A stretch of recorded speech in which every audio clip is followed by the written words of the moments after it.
Testing 1 2.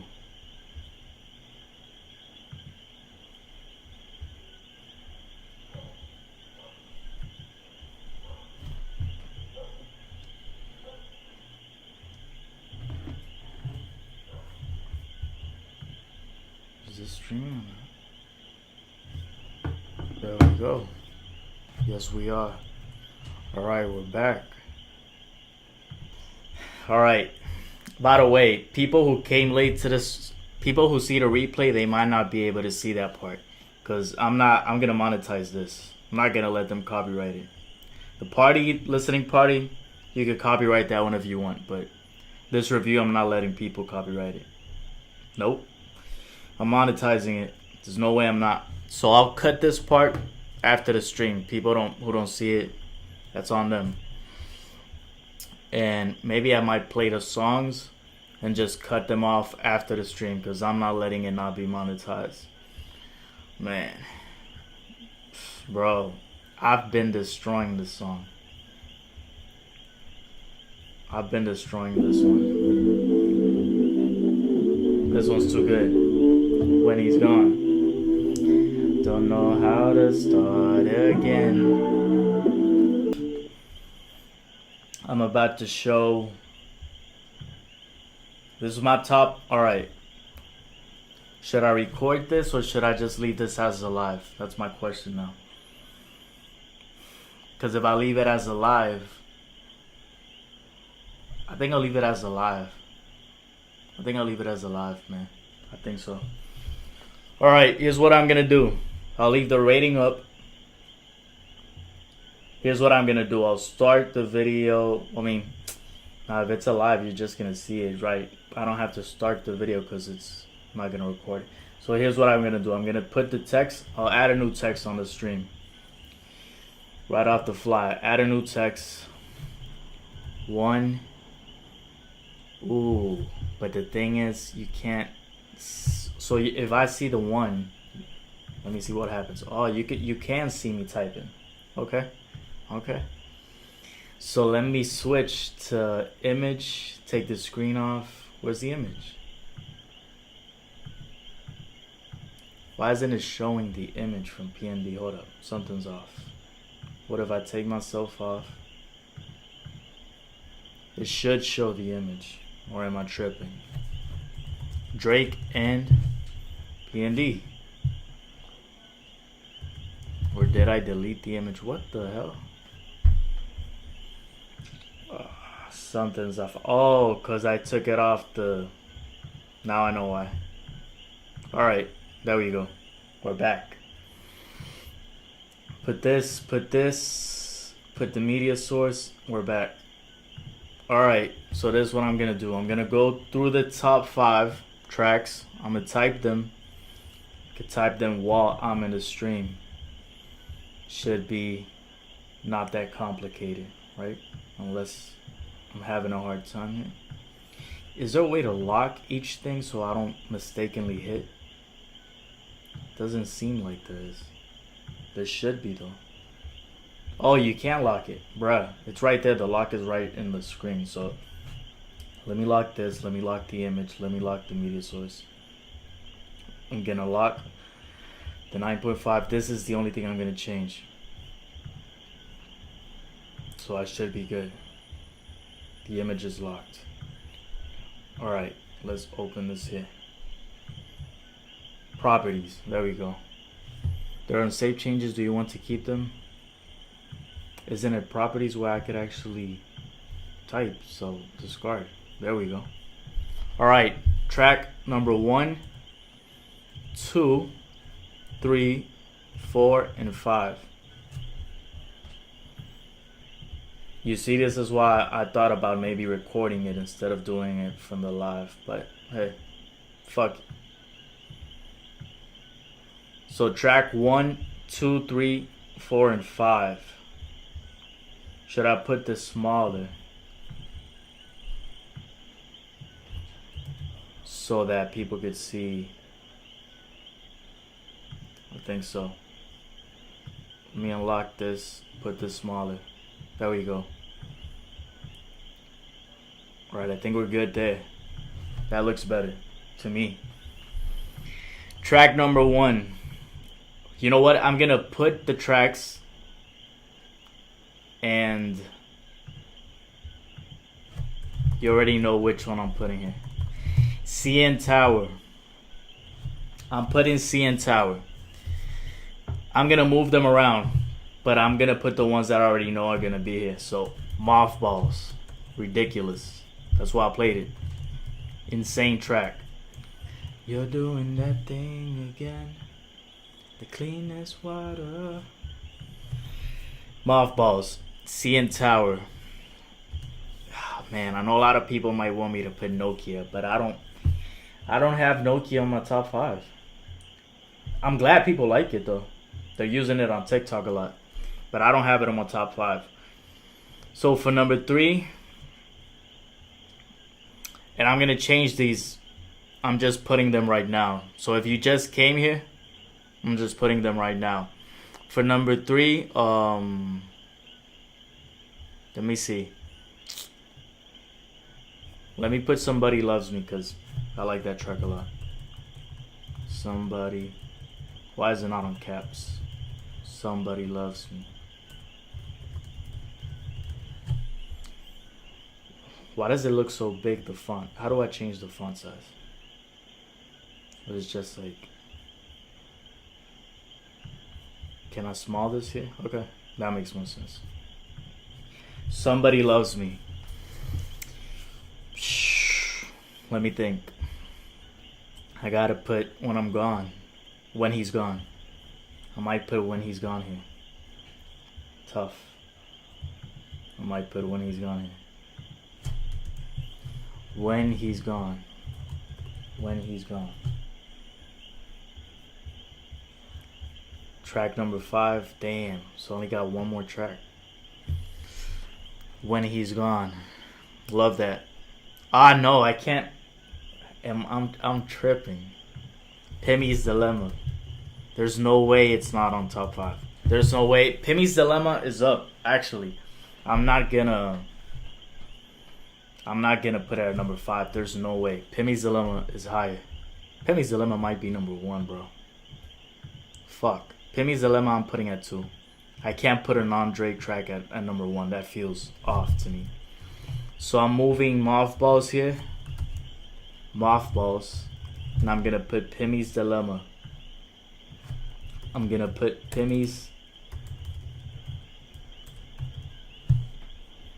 You know what? I could hit record and say Drake top 5 songs. And I could put the... I don't know. I don't think it's necessary to record. I'll leave it like that. Fuck it. Pimmy's Dilemma. That's how you type it, right? Pimmy's Dilemma. CN Tower, Pimmy's Dilemma, Somebody Loves Me, When He's Gone. Oh, forgot the end. When He's Gone, Mothballs. CN Tower, Pimmy's Dilemma,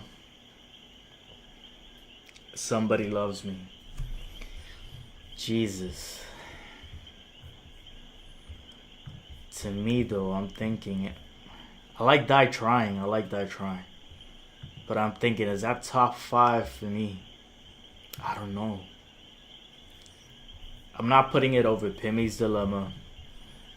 I'm not putting it over CN Tower. No way. I like Greedy a lot though. Greedy is fire. Greedy is fire.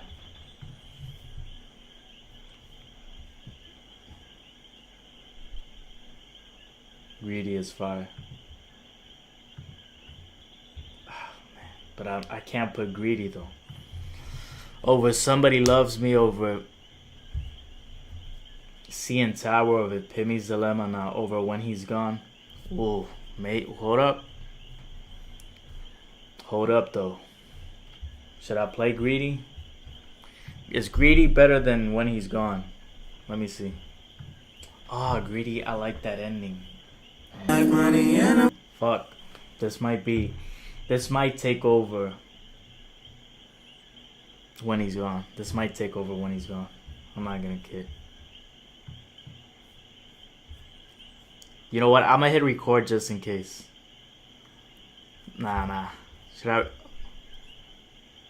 Fuck, I don't know, bro. Alright, I'll cut that part out of the live also. Yo, Pimmy. I had to follow her on Instagram, and she has other music that sounds just like that. It's that very minimal sound in the background. Her voice is the emphasis. Very soothing, very smooth, very melodic. You could feel the passion on her voice. You see, I'm getting better with the tones, though. But hold up. Pimmy's Dilemma. Please don't go out with your friends. There you go. That's the tone. She does it better, of course. Somebody Loves Me. Damn, that's too high pitched for me. That is way too high pitched, man. It's like, I need somebody who loves me. It's like, I think the loves me is a tougher part. I don't know. But Drake's verse on it, great. I don't think Mothballs could pass Greedy for me right now. People love Nokia though, bro. Nokia's like, baby girl, too good. People just keep playing that one. Oh man, Deeper, man. Oh man. Shit, tough. All right, I just played Deeper. If you've seen the replay of this stream, I just played Deeper. Too good. Cause maybe I'm doing this wrong. Man, this could make the cut, man, but I don't know if I take off Greedy or When He's Gone or Somebody Loves Me. And since this is a Party Next Door and Drake album, the ones that I have to have, most of them have to be at least 4 of them, because no way I'm taking off Pimmy's Dilemma. Have to have Party Next Door and Drake on a track. So there's no way, in my opinion, I could have. It does have. Because that's where he's actually, yep, he's on verse 2. When he says, since we're creeping on the down low, and I know you're on his mind, we gotta get right down to this. Some people are saying some dumb stuff. I'm like, there's no way. Alright, if you came in late, you missed out on me playing the songs. If you want me really badly to play a song, just let me know, I'll play it. It will get cut off the stream. I went through my top 5. It's probably going to stay like that. But are we going to get to this review, bro? Let me find a review and I'll show you what I'm talking about. Somebody gave some very stupid review, in my opinion. It was an ignorant review, but it's the Pitchfork review. And it's somebody that looks of my age, I think. It's not just some random old white guy giving a bad review because he doesn't know about it. Yep, here we have it. Alright, we're going to talk about this on the video. Since I'm live, I'll tell you why I don't agree with this review at all. It is what it is. Let me see if I can put this smaller, since we're going to discuss this. Turn the image. Nah, I'll leave the image. I think I have space. I'll leave the image. I'll just put this bigger.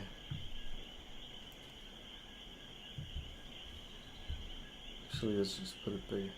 There you go. That was good. Alright, this review is not a good thing if you're a fan of the album, but hey, here it is. Pitchfork, Some Sexy Songs for You, Drake Party Next Door. He gave it a 5.9 out of 10. Alfonso Pieri.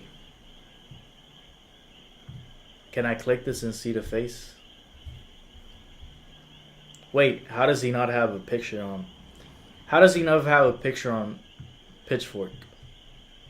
He had one. This guy had a picture because sorry, I kind of spit right there. My apologies. This guy had a picture. Yeah, this is the guy. So this guy writes for Pitchfork. Wait, somebody says it's probably my favorite journalist in rap right now. Delusional. Wait, he gave GNX a 6.6. You see? I mean, it's his opinion, man. But this sounds crazy. 6.6. I gave GNX a 9, basically. Alfonso Pieri. Fully has said it right. Last review was Some Sexy Songs for You.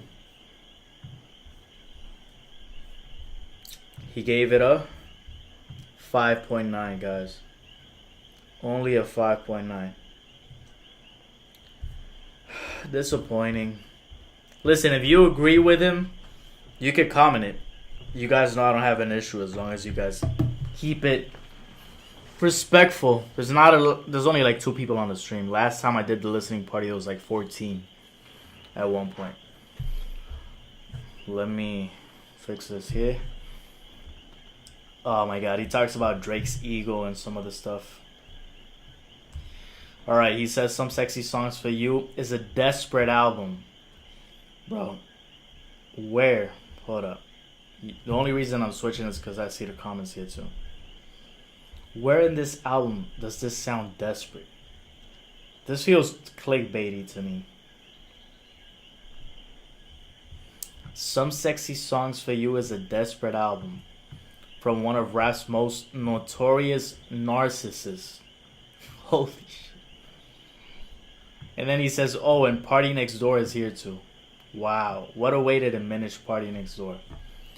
And I know why he's putting this, because I read this. A lot of people are trying to say Party is not as much in this album. Just stop, bro. Nearly every song has Party Next Door on it. Just stop. That made no sense to me. I don't know why so many people are going with that narrative. Ja Talks Music says it too. Ja gave it like a 5 out of 10. Makes no sense to me. I might put this review in the description, so Alfonso Pieri, if he ever sees YouTube, he might see my video. Party Next Door is here too. How do you call Drake a narcissist for doing an R&B album? People tell him, go and do R&B music. You did a lot of rap. Then he does it, and then they're like, narcissist, and then they're like, desperate album. Then they go and say, do rap music. Make a full rap album. You guys don't know what you want.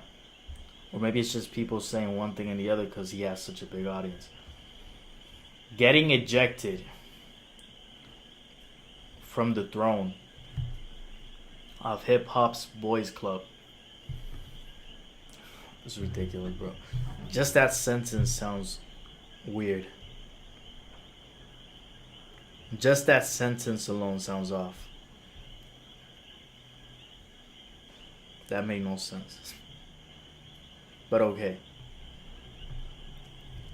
Let me look up my live here for the chat while I read this, because this is just silly.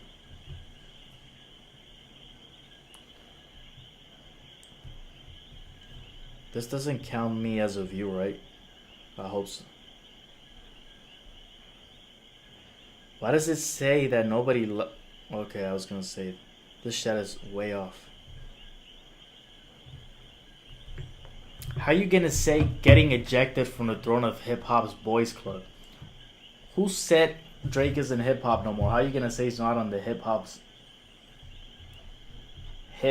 boys club? What? Wounded. How do you say wounded? Wounded. That's how you say Drake's ego more than any heartbreak ever could. You guys know English isn't my main language. It's Spanish. He made his name on moody and volatile ODs to strippers and bottle girls. Yo, the way he's reducing Drake's legacy and what he did on the culture is just funny to me. How you gonna reduce Drake's career to he made his name on moody and volatile ODs to strippers and bottle girls? But nothing has ever mattered more to him than getting love from the men he wanted to be. Yo, this guy doesn't like Drake at all. He really put it that way, like, Drake just wants the validation. I'm about to sneeze, my bad. Sorry. So, there you have that.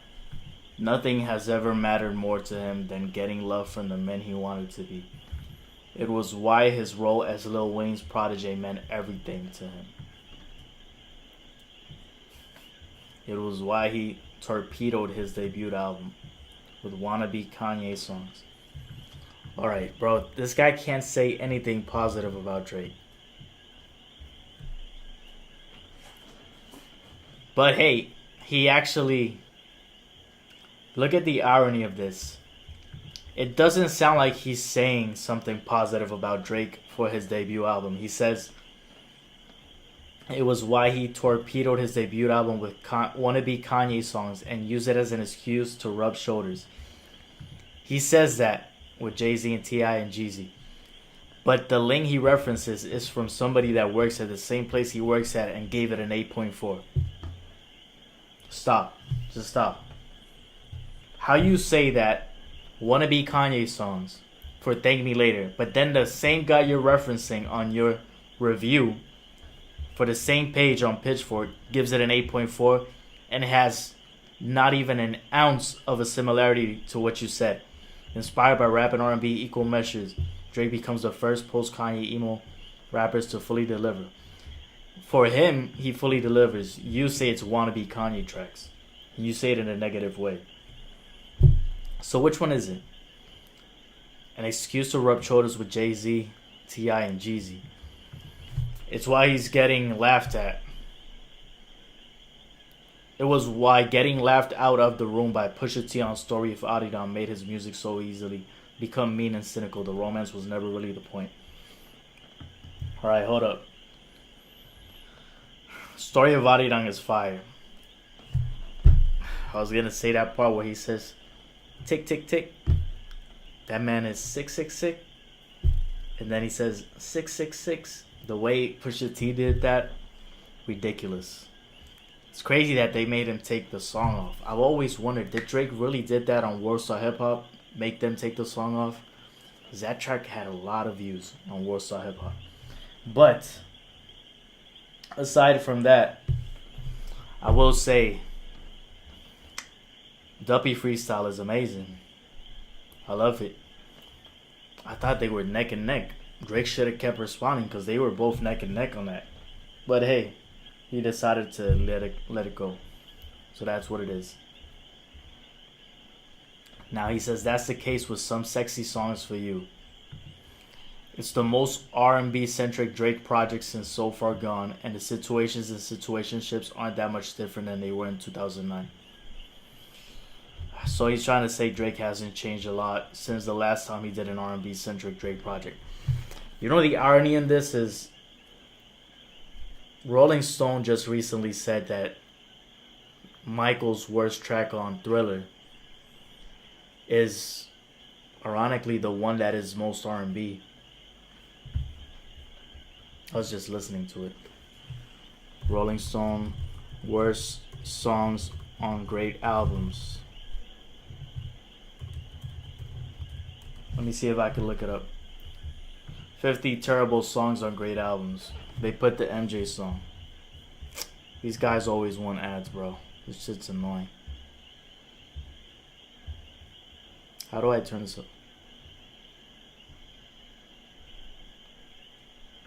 Alright, on Rolling Stone. Excuse me. Voice crack right there. Let me just refresh this.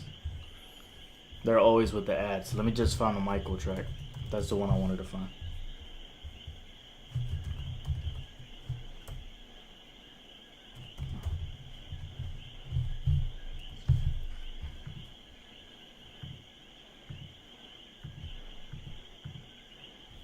The Lady in My Life. So they said The Lady in My Life was the worst track on Thriller. That's a terrible track. That's what they said. And then made no sense. It's like they always trying to diss the R&B track. I mean, people came to the defense of it basically that way too. So it's like anytime it's R&B centric, the most since So Far Gone. Not that much different than in 2009. So for some reason, people get like tired of the R&B sound and try to diminish it. Why not critique based on the R&B sound if it's a good R&B sound or not? I don't know. Maybe this guy feels like he's doing that or not. But it's weird to me still because the way he says that's the case with some sexy songs for you. The most R&B centric project Drake released since So Far Gone and the situationship since aren't that much different than they were in 2009. He's once again unwittingly the butt of the joke. You think Drake writes this and thinks I'm gonna write this on the butt of the joke narrative? I'm gonna be the butt of the joke on my own album. Getting punked by raps, tough guys, and their fetishes. Remember when Common dusted off the bitch in you vibes just to call Drake soft? Bro, what is he even reference? Yep. This reference doesn't even make sense. Using it, the Common track. I know which track he's talking about. This guy's doing too much. Because again, the whole butt of the joke doesn't make sense. So why would you even reference this Common? Getting punked by raps, tough guys, and their fetishes. He's once again embarrassingly melodramatic. I guarantee you if any other person did this type of music, even Kendrick, they would say, this is him being vulnerable. They did that with Mr. Morale and the Big Steppers. When he did that horrible, horrible chorus with Kodak Black on Silent Hill, that shit was insanely bad. Then he did the My Auntie Is a Man Now track. Insanely bad track. That was so bad to listen to. There was a way better way that you could, Kendrick being the lyrical genius that he is, and make it a concepts. You could have done that whole thing about My Auntie Is a Man Now in a way more powerful and meaningful way. It has no replay value at all. That doesn't mean you have to make a club track. When I say replay value, speaking for me, I mean it has to be a track like How Much a Dollar Really Costs. The Question Is Detrimental, Paralyzing My Thoughts, Parasites in My Stomach. And it has great production, great lyrical ability. Then he finishes that track saying the guy that was the homeless guy is basically I am God, the son of Jehovah. The way he says all of that, ridiculous wordplay, very high replay value. The way he did Dying of Thirst, Sing About Me, incredible storytelling, high replay value. My Auntie Is a Man Now, zero replay value. But hey, vulnerability was there. Is that melodramatic, embarrassing? I mean, no replay value. But here, for Drake, it's embarrassingly melodramatic. Oh, you released an R&B album? Embarrassing. Did you see the recent video of him walking out? This guy is so ignorant. Look at what he says. This is peak ignorance. This is peak ignorance right here. I'm recording and I'm putting... I wasn't going to record the live, but I'm recording this part because this is peak ignorance right here. First off, calling embarrassingly melodramatic. Let's do it all correct now that I'm recording, not just the live. Then he says, did you see the recent video of him walking out to Over My Dead Body instrumental? Great concept. The smoke coming out. I did the whole live to that recently. Great concept. I know this guy's going to trash on it immediately. At a show in Australia with smoke and bullet holes all turned into his sweatshirt, he's once again desperate for the heavyweights of Atlanta, Houston, and New York to reach out and tell him we fuck with you. There was nothing desperate about him having the bullet holes with a sweatshirt. If you saw the full the full concert, the way he was walking out, everybody enjoyed the concept. Australia, he had not been there for years. And the way he was doing it, and the way he's singing then afterwards and rapping, with the themes, he added a lot of themes like the Take Care tracks as well. That was very impressive. That's the whole point of his show. Kendrick comes out with a crown and blood falling on his face. And that's the greatest thing. Drake comes out with bullet hole smoke out. I'm wondering how the technique for the smoke was. I thought that was impressive. But again, that's the hypocrisy of these things because, like I said, I've thought Kendrick has had great storytelling when it comes to the ability of a song like How Much a Dollar Costs. And I said it before, but now that I'm recording, how much a dollar really costs. The question is detrimental, paralyzing my thoughts, parasizing my stomach. Again, I like the way that he said that he's basically the homeless guy was God this whole time and you rejected giving him $1. Crazy. Sing About Me, Down to Thirst, crazy storytelling, replay value high. My auntie is a man now. Not a lot of replay value. You could have made that better. When you do serious themes, you've made high replay value.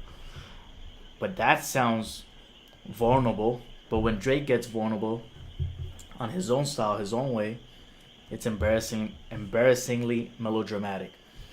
He does a concept of Over My Dead Body, which is great because 20 people came at him, literally 20v1. He had to battle Rick Ross. He won that again. Rick Ross released a track. He answered on Family Matters and beat him. Kanye West released a track. Smoked him. A$AP Rocky released a track. Do you guys remember or not? What he said about Rocky on Family Matters. Smoked him. Metro Boomin dissing him. Metro, shut your whole ass up and play some drums. Smoked him. The Weeknd, your shooters doing TikToks. Abel's music gets played in the clubs where boys got a little more pride. Smoked him. How many more places did he? I mentioned like 6 or 7 people he smoked. Only person the consensus he lost to was Kendrick. So he delivers. He's always willing to battle. He shows up with an Over My Dead Body instrumental and bullet holes. Great concept after surviving all the shots. I'm still here. They said he was gonna be Ja Rule, dethroned and not gonna make it to the top. He just had a #1 album. And he thinks this is corny. It's weird. He's desperate again for the heavyweights of Atlanta, Houston, and New York to reach out and say we fuck with you.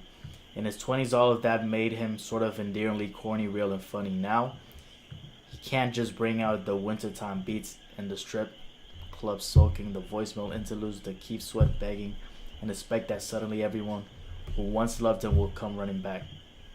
But I'd be fronted if I didn't admit it's pretty fascinating to hear him self-immolate, to hear him try so hard to stave off the culture's slow fade. Yeah, this is when you start to notice people don't really have sincerity in them. The culture's slow fade. It's when you're not living in reality and you start to see like Drake is fading out.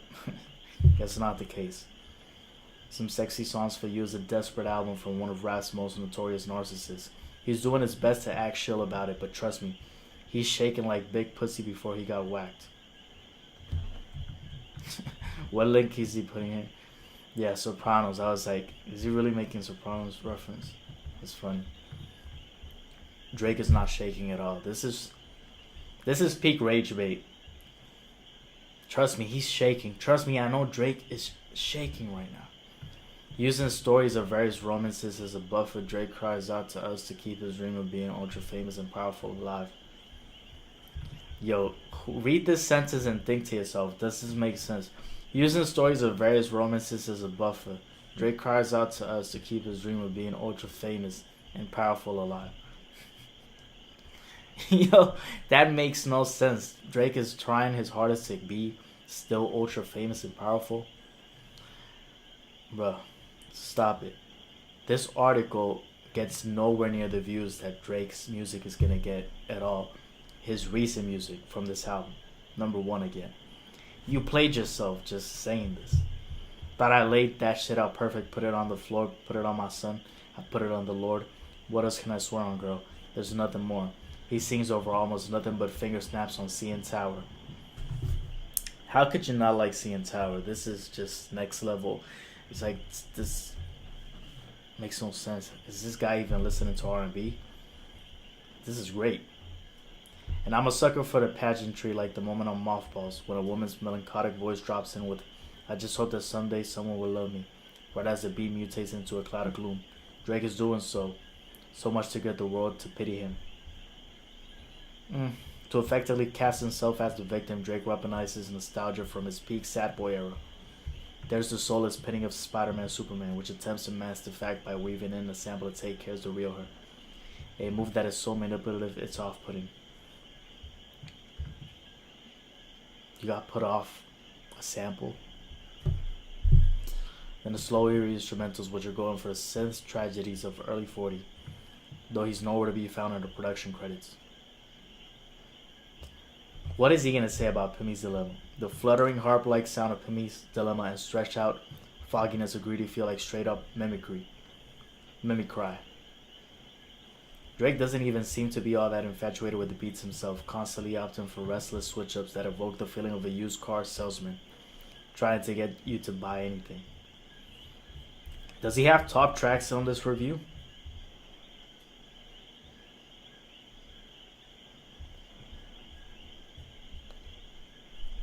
He doesn't have? Yikes. He doesn't even put top tracks or anything? I thought he would.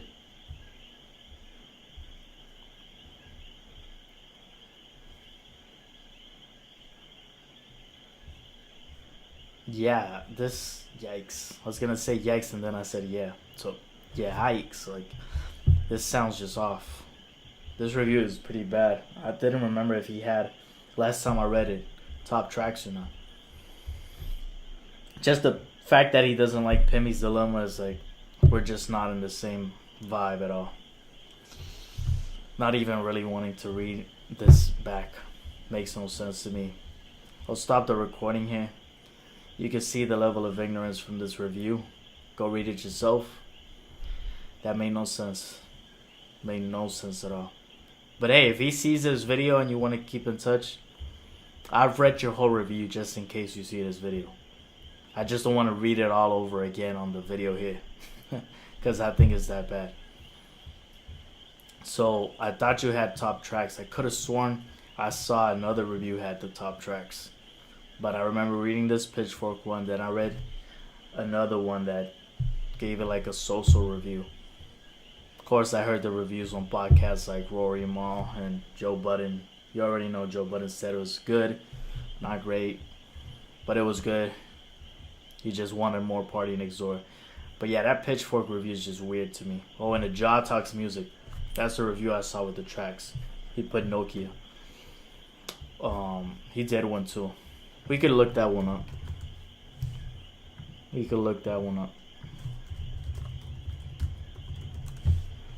gave it a 5 as well.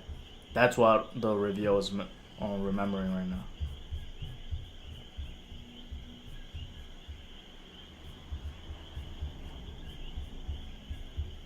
Where is it? Because I don't see it now. He deleted the post? I highly doubt. I highly doubt he deleted that post. Yeah, 5.7. Very similar review. He actually gave it less. This guy gave it 5.9. It is what it is. Shout out to them, keep doing the thing, but that was weird. So stop recording. Alright. I think I might leave it there. I think I'm going to keep those tracks how they are. CN Tower, Pimmy's Dilemma, Somebody Loves Me, When He's Gone, Greedy. Deeper and Mothballs get honorable mentions, but I don't think they're better. Because Deeper only has Party. Mothballs has both, but I might put Greedy above it. That's gonna be it for the review. I'm out. Might do some other stream. Not sure.